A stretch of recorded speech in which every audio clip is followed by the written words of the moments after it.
Hello everyone. Leo nataka tuendeleze mada yetu ya jana ambayo tulikuwa tunazungumzia kwa nini hauponi vidonda vya tumbo. Leo nilikwambia nitakuambia sababu kuu 5 tu ambazo ni za muhimu sana na unapaswa kuzifahamu. Nikwambie tu kwamba mada yetu kama hivi ambavyo inazungumza kwa nini hauponi vidonda vya tumbo. Yaani unatumia dawa za vidonda vya tumbo kila siku lakini bado hauponi. Leo nataka nikwambie ukweli ambao watu wengi hawaujui na ndio maana wanateseka na vidonda vya tumbo kila siku. It is me, Dr. Bernarda, nitakuwa na wewe katika video hii. Hakikisha unajiunga na chaneli hii kwa kubonyeza neno subscribe ili uweze kupata video zetu nyingine pindi tu tunapokuwa tunaziupload. Vile vile kama unahitaji ushauri pamoja na tiba ya vidonda vya tumbo, usisite kuwasiliana nasi kwa namba za simu ambazo zinapita katika skrini yako. Tutumie ujumbe WhatsApp au call me tafadhali, nitaweza kukushauri lakini pia nitakupatia ushauri bure kabisa. Pamoja na kwamba ninakupa sababu kwa nini hauponi vidonda vya tumbo, lakini vile vile mwisho kule nitakwambia ni sababu gani au ni namna gani ufanye ili uweze kuepukana na changamoto hii ambayo inayokuwa inawatesa mamia na maelfu ya watu duniani kote. Karibu sana kwenye chaneli yetu ya Uhuru wa Afya. Kama unapata maumivu ya tumbo ya mara kwa mara, kiungulia au tumbo kuwaka moto, basi video hii ni muhimu sana kwako. Hakikisha tu kwamba unaiangalia hadi mwisho kwa sababu nitakwambia kosa ambalo watu wengi hawalijui. Sehemu ya kwanza nitakwambia kwa nini hauponi vidonda vya tumbo. Kitu cha kwanza, unachopaswa kukielewa ni hiki: sio kila maumivu ya tumbo yanayoishi kwa dawa peke yake. Watu wengi wanakunywa dawa leo, kesho wanarudia yale yale yaliyosababisha matatizo ya kuumwa kwa tumbo lako. Ndipo tatizo linapoanzia hapo.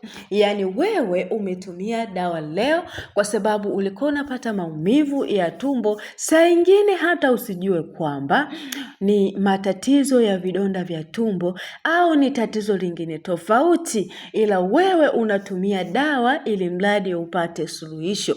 Hivyo inasababisha kwamba kesho ukiamka upate tena maumivu ya tumbo au tatizo lile lile liweze kurudia. Hapa sehemu ya pili nataka nikuonyeshe makosa makubwa sana unayofanya.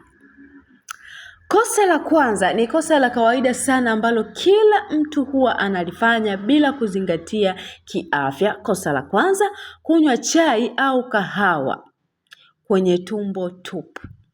Hii inaongeza tindikali tumboni na kufanya upate vidonda vya tumbo au uwe na vidonda vya tumbo visivyopona. Kosa la pili, msongo wa mawazo, stress. Ndiyo, mawazo yanaathiri tumbo lako moja kwa moja. Stress huongeza hasi tumboni na kuchelewa kupona. Kosa la tatu, kula vyakula vibaya. Vyakula vya mafuta mengi, pilipili kali na vyakula vya kukaanga vinaweza kufanya hali iwe mbaya zaidi. Kosa la 4, kutokumaliza dozi ya dawa. Ukiacha dawa katikati, bakteria wanaweza kubaki na kufanya ugonjwa urudi tena pale pale. Yaani wako watu wengi ambao wanatumia dozi, wakiona maumivu yamepungua kwa kiasi fulani huwa wanaacha kabisa kutumia hiyo dawa.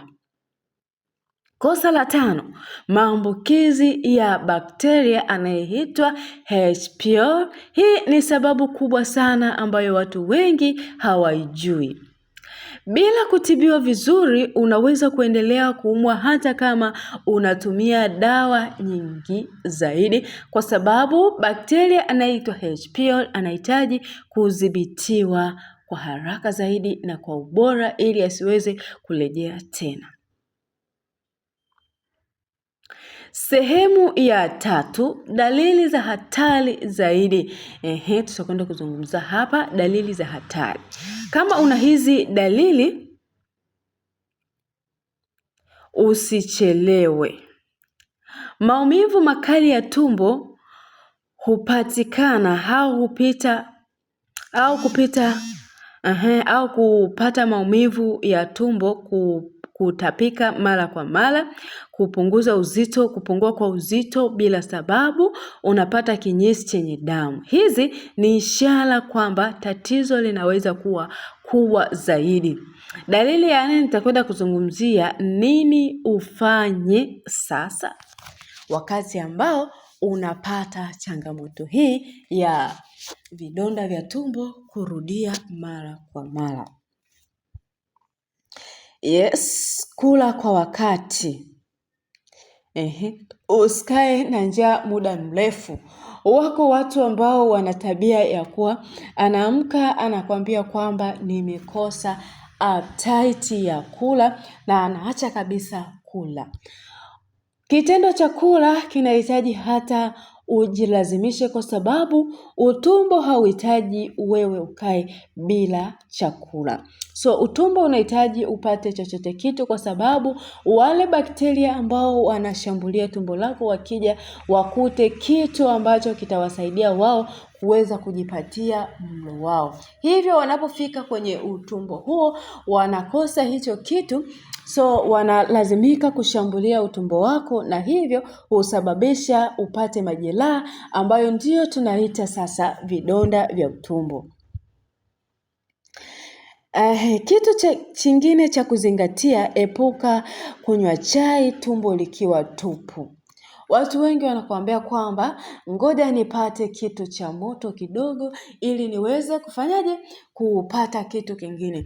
Lakini tumbo linahitaji kupata kitu chochote, sio tu chai tupu, kwa sababu unapokunywa chai tupu ukizingatia vile viungo vya chai ambavyo tunavitumia, vinaenda kusababisha tumbo lako lipatwe na gesi, kwa sababu halina kitu. Kwa hiyo chai inakwenda kuongeza au kahawa inakwenda kuongeza gesi tumboni, na hiyo kusababisha upatwe gesi na bakteria ambao wanasababisha vidonda vya tumbo. Nini kingine cha kufanya? Maliza dozi ya dawa kwa wakati kabisa. Kama umepewa dozi ya dawa ambayo unapaswa kuitumia, hakikisha unaimaliza.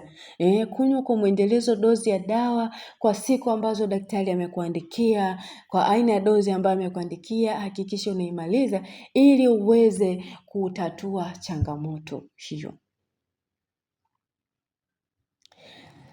Sababu nyingine, pima bakteria anaitwa H. pylori hospitalini kama tatizo linaendelea, ili kujua kama una bakteria huyo, ili uweze kudhibiti haraka iwezekanavyo, na ili uweze kuepuka kabisa na changamoto ya vidonda vya tumbo. Ukweli ni kwamba unaweza kunywa dawa kila siku, lakini kama hautabadilisha tabia zako za lifestyle ya maisha yako, vidonda vya tumbo havitapona, vitaendelea kuwepo kila siku. Vitaendelea kuwepo kila siku na hautaweza kupona changamoto hii kwa haraka. Uhuru wa afya, na mimi ni Dr. Bernarda. Nimekuwa pamoja na wewe hapa, ninaamini kwamba umepata cha kujifunza, na kama umejifunza kitu, hakikisha unabonyeza neno like, share, na mwisho kabisa subscribe kwenye channel yetu ya Uhuru wa Afya ili upate elimu zaidi itakayobadilisha maisha yako leo. Na andika hapa kwenye comment kwamba utajali afya yako, yani nitajali afya yangu. Kama umeamua, anza kubadilika leo. Vidonda vya tumbo vinatibika. vidonda vya tumbo vinatibika na wewe unaweza kupona vidonda vya tumbo leo.